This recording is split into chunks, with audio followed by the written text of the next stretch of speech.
Para sa amin, ang Panginoong Jesucristo ay Diyos. Pero pagdating sa Iglesia ni Cristo, ang Panginoong Jesucristo ay tao. Ang kapatid na Felix Manalo naman ay isang anghel. Parang merong hindi tama.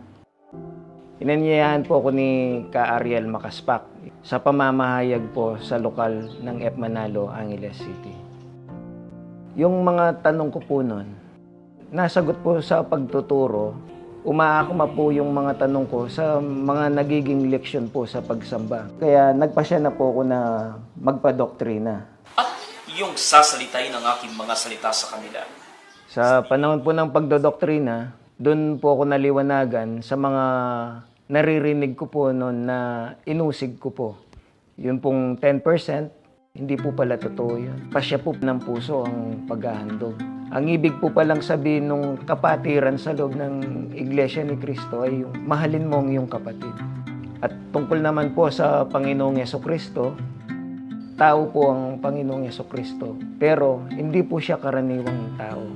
Ginawa po siyang tagapamagitan. Ang kapatid na Felix Manalo naman po, opo, totoo po, anghel po siya. Hindi naman po ibig sabihin na anghel, meron na pong pakpak. Ang ibig sabihin lamang po ng anghel, mensahero po, sugo po siya ng Diyos.